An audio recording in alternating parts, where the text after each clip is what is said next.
The Enlightenment, also known as the Age of Reason, is the name given to an important period in the history of Western civilization that followed the Renaissance. The Enlightenment occurred roughly from the mid-1600s up through the end of the 1700s, and was a time when the human ability to reason was glorified. The word enlightenment means a time of illumination.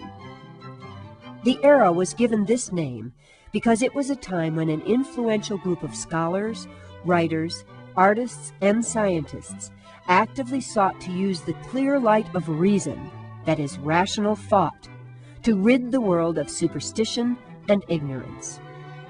As a result of their efforts, tremendous improvements in the understanding of mathematics and science occurred, and bold new ideas regarding basic human rights and democracy were developed that served as major inspirations to revolutionaries in both America and France.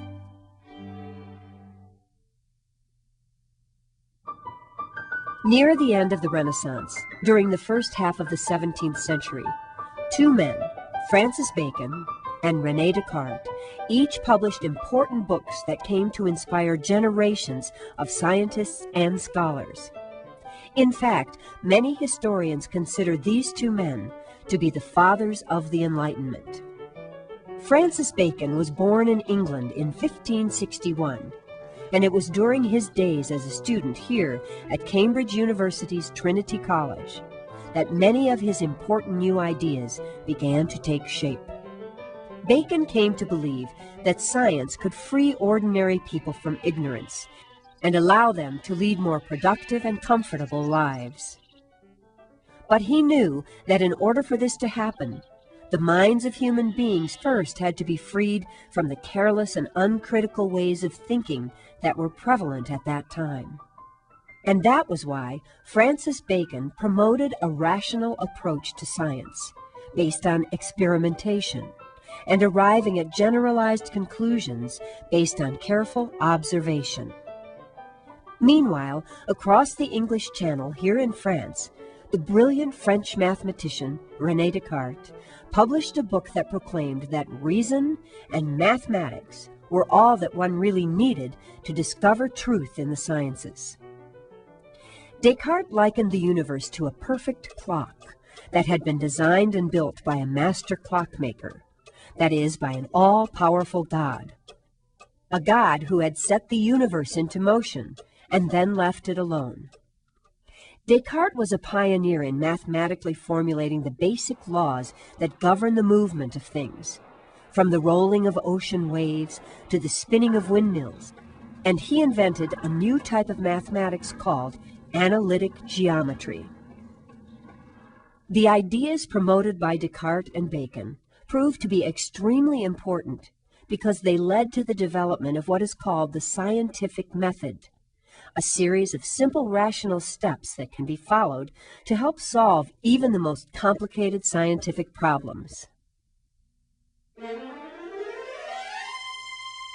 As the use of the scientific method developed by Francis Bacon and René Descartes took hold during the Enlightenment, an incredible growth in the understanding of mathematics, physics, chemistry, and biology occurred, thus greatly accelerating the scientific revolution that began late in the Renaissance. The great English Enlightenment era mathematician and physicist Isaac Newton owes much to the ideas of Descartes and Bacon, but he stands out among others of his time for the sheer brilliance of his work. Newton was born in this house in England in 1642, just 6 years before Descartes died. The year Newton was born, Jamestown, the original settlement in England's first American colony, Virginia, was just 35 years old. Only 22 years had passed since the Pilgrims founded their colony of Plymouth on the shores of Cape Cod Bay, and just 8 years had gone by since the first ships carrying English settlers arrived in the new colony of Maryland. The year of Newton's birth was also the year that the English Civil War began. This was a bloody conflict between Parliament and the Royalists that led to the execution of the king and the abolition of the monarchy. And so, for 10 years of Newton's youth, England was called a Commonwealth instead of a kingdom, and was ruled by a Lord Protector instead of a king. The English monarchy was restored in 1660, 1 year before Isaac Newton entered Cambridge University to study here at Trinity College, the same college Francis Bacon had attended in the late 1500s. After completing his course of study, a serious outbreak of the deadly bubonic plague forced Newton to escape to the safety of his isolated rural home. And this was where Isaac Newton experienced a burst of scientific insight unmatched in history. During a brief 18-month period, he worked out the basics of a new branch of mathematics called calculus. Newton made crucial discoveries in optics, the science of light. He was able to understand and mathematically formulate the laws of gravity while watching an apple fall from a tree here in his garden. At the same time, he formulated the laws of motion. With these new scientific laws in hand, Newton was able to precisely calculate the weights of the sun and planets and to predict the paths of comets. In the year 1686, Isaac Newton published what many consider to be the greatest scientific book ever written, the Philosophiae Naturalis Principia Mathematica, the mathematical principles of natural philosophy. His book radically changed people's understanding of the universe and profoundly affected scientific thinking for the next 2 centuries. Isaac Newton's contributions to mathematics, astronomy, and physics were truly enormous. But the Enlightenment was also a time when others made significant contributions to science as well, including the study of chemistry, electricity, and biology, which grew as a science at an especially rapid rate, due in part to the use of the microscope, a scientific tool invented toward the end of the Renaissance. Using the microscope, the Dutch biologist Anton van Leeuwenhoek made detailed observations about a miniature world of living things, and he used mathematics to calculate the sizes of the populations of the organisms he studied. The English biologist Robert Hooke observed box-like compartments in slices of plant tissue and called them cells. Hooke chose this word because what he saw reminded him of the cells in monasteries where the monks live. Today, biologists still use the word cells to describe the basic building blocks of life. During the Age of Reason, another Englishman, William Harvey, became the first person to describe the circulation of blood and to make careful observations on the development of animals before they are born, that is, while they are still embryos. In the mid-1700s, a Swedish botanist named Carolus Linnaeus came up with a logical method for classifying, scientifically grouping and naming the Earth's vast and bewildering variety of living things, thus founding the modern science of taxonomy, or biological classification. Under Linnaeus's classification system, creatures are grouped according to their similarities and differences. Classification of an organism always begins with its kingdom. These are its most generalized traits, for example, whether it is in the plant kingdom or in the animal kingdom. And then it is placed in a series of different classification subgroups, such as its family, order, and genus, until finally arriving at the unique characteristics that define it as an individual species.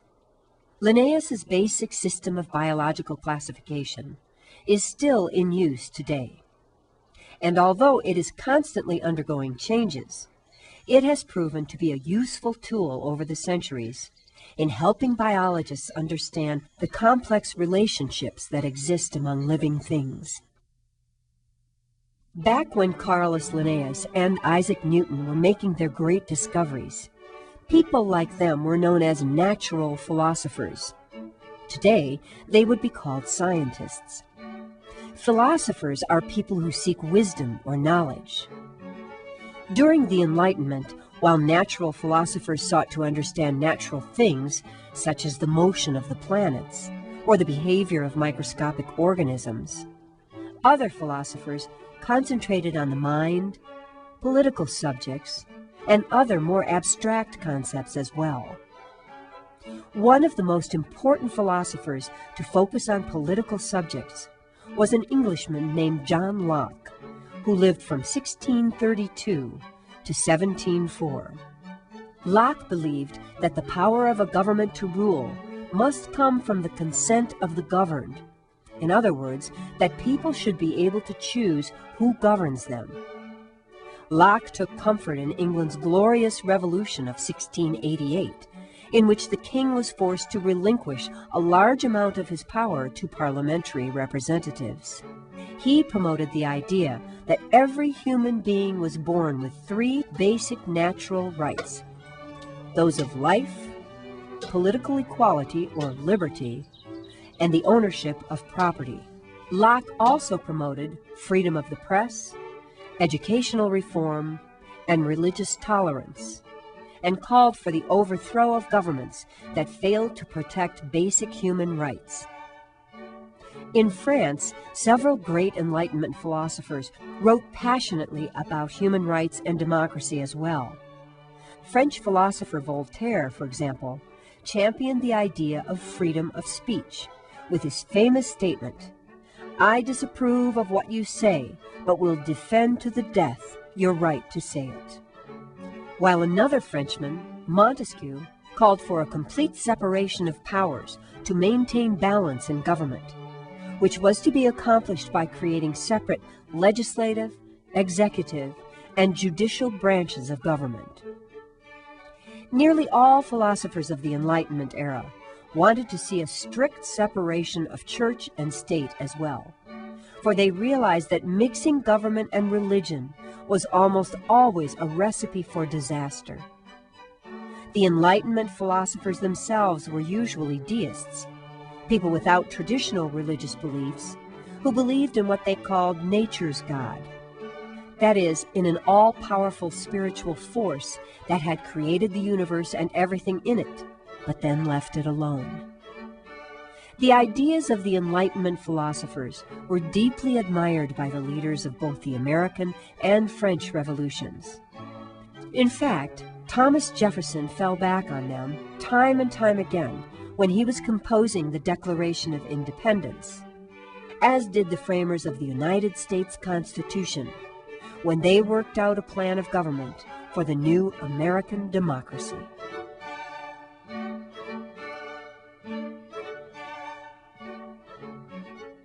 True or false? The Age of Reason is another name for the Enlightenment. True or false? Deists and Catholics had almost identical ideas about religion.